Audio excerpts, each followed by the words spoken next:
UFC Russia. First round finish.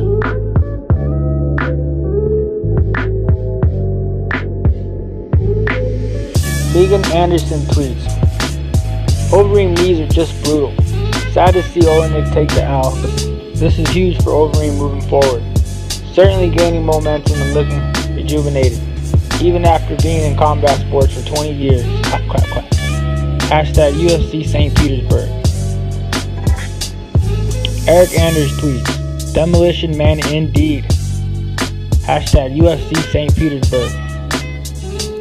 Jimmy Smith tweets, I think we just saw the fastest guard pull in UFC heavyweight history. Bilal Muhammad. The Ream. Hashtag UFC St. Petersburg. And speaking of fighting the best of the best, obviously the still undefeated Khabib, you went the distance with him on short notice. We prepared for a 3-round fight, and I ended up going the five rounds. I didn't really push a hard pace because I was a little conservative, a little unsure with those extra 2 rounds. But I think now I'm a 5-round fight. But what would you do differently this time around? I think I'd fight him more. I'd be in his face more. I'd go after him more, and I think I'd get the win. And for so many people kind of regarding him as one of the over Donalds will take you because a lot going on at the top of the lightweight division right now. Yeah, there's a lot going on. The division's kind of crazy right now. I think Dustin winning over Max gives him the next title, Khabib. Yeah. But it could Dustin looked good in his last fight. Max is, he came up in weight. I think he lacked a little bit in power, but he's experienced. He's been in there with everybody, so it's a toss-up. It's going to be a good fight. But if you end up getting a rematch with Khabib, it was just a whirlwind of situations. I think it wasn't a good judge of my skills, but it was for him too. He had a crazy weekend shot, and then everyone else is going to have to fight it out to see who gets that shot after him. Yeah. Now, who do you think would win? Do you think Dustin or Khabib, since you fought Khabib? It's a who knows? I would give the slight edge to he's undefeated. He's fought in the UFC a bunch of fights, and it's not an easy task for no matter who you're fighting in the UFC. You're fighting the top guys, so I think he's definitely probably, as far as the greatest right now in the UFC, he's up there in the top 3 for sure. Now, is he someone you would like to fight again? Absolutely. I think that's a fight that was thrust upon me. And sure. What did you take away from that fight the most? I learned a lot from that fight. Basically, just be more confident in my cardio. I had only trained for 3 rounds, really. 5 rounds, it favors me, and I think that the longer the fight goes, the better I look. Now, where do you think a win, greatest right now, with you going 5 rounds with him, like I mentioned, on very short notice? Do you agree? What's that? With him, being regarded as one of the best right now. Yeah. I think you gotta give him that credit that weekend as well. So I'd like to play it back and see where we really stack up. Aljamain Sterling speaks on Cody Garbrandt, TJ Dillashaw's positive EPO test. And everything else is going to handle itself on fight night. Now, you are riding a 3-fight win streak, coming off an impressive win over. I think that's going to pay. It's going to play against him, I think. And I think with that in mind, I should be able to get him down. Pedro Munoz, June 8th at UFC 238 in Chicago. First off, how's this training camp go? The difference between these other guys, the other guys don't want to go to the ground, where I think he's going to be more willing to go to the ground, try to look for a leg lock or something. But it's been going pretty well. I'm excited about this fight. For Jimmy Rivera, what do you hope to bring to the fight, against Pedro now? I think Pedro is a little over-aggressive, and it's a big opportunity. I visualize being here, and just got to go out there, put in all the work. He's willing to go in there and bang, make it a bar brawl, but that's not the way I fight. I fight intelligently, I fight smart, and I wear these guys down, and I put them away. So, himself, he's a talented guy, but sometimes he doesn't fight the brightest or the smartest. More up to the ground and finish him. He accepts the takedowns, and I think that's the take him down is going to be a bad night. Were you surprised? He went nuts. I think a real experienced veteran is going to take time, recollect himself, and try to figure out a way to battle back into that. That's what I'm going to be looking to do to him. And with the fight with Cody, I think Cody just does what Cody does. He gets a little bit ahead of us to see who drops first. Now, obviously, a lot going on in the bantamweight division recently. TJ Dillashaw, did that news shock you at all? You know, I've heard, you know, what they say, where there's smoke, there's fire. I've heard this. Emotional, you think? Oh, 100%. I think he lets the moment get too much involved in what actually happened. He got hit, he got headbutted or whatever it was, and Praise that he knocked out Cody Garbrandt, former champion. no, I know he possesses power. You know, he hits these guys. He's long time ago.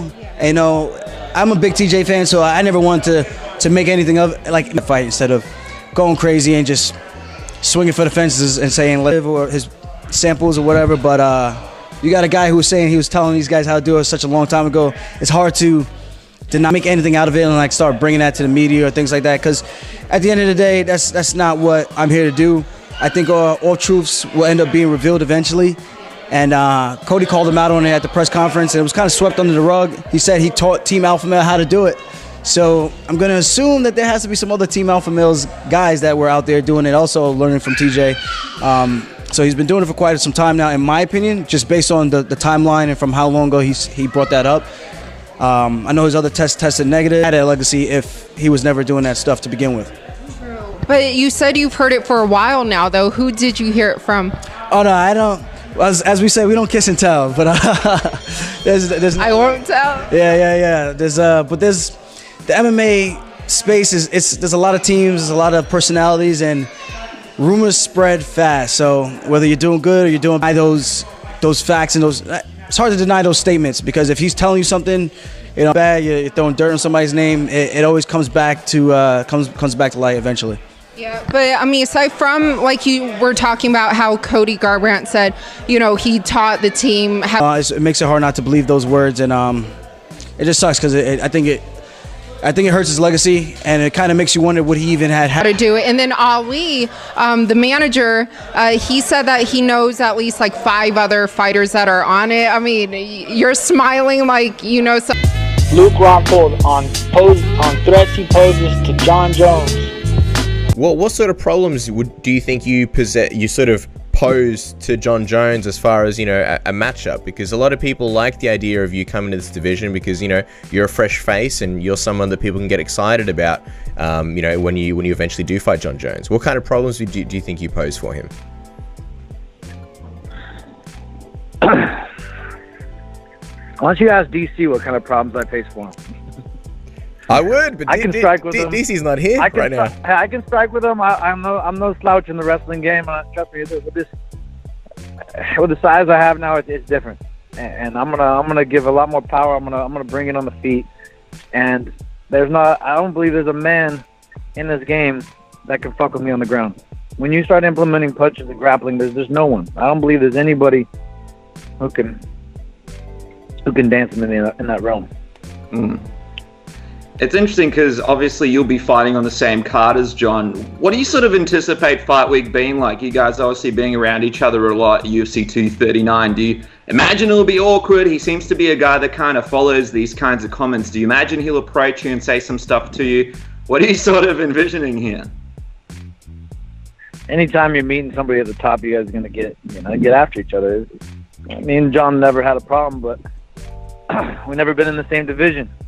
So we'll see. You know, I'm gonna focus on Jan Huakwit. How do you say it? How do you even say his last name? Casper's Polish, so he's got it for you. Yeah, Jan Blachowicz. Yeah. It's all right. Many have tried. Even I fail sometimes, so it's all good. Yeah. So looking forward to it. Fight week, July 6th. We're full steam ahead. A couple more questions. The card. The whole card sounds fun. Oh, for sure. It's going to be a very exciting card, and we can't wait to see you on there. Just a couple more questions before we get to Jan. Obviously, Jon Jones has been trying to it looked like he called out Israel Adesanya at some point on social media, sort of going back and forth, talking about Israel and fighting him. What was your reaction to that, especially considering, you know, Israel is a guy that is in your former division of middleweight and just won that interim title? You know, I think Israel had an amazing performance, but he's still got a long ways to go, man. There's guys like Yoel in front of him that are you know, and Robert Whittaker, which is the true champ, man. People have to understand. I mean, that was a great performance he had, but the champ is still there. There's still two guys ahead of him, so he's got a ways to go. And I think John's just looking for anything that can get traction. You know, he's in a dead pool up there. There's not a lot of fish in the pond, and so I think he's just struggling, he's trying to pick off these easy fights. He's trying to make people relevant like Anthony Smith. I don't know. He's trying to pick off style matchups. So that's my belief. All right, that's going to wrap it up for the news, guys. If you like my comment, please comment, like, and subscribe. Come back. Peace.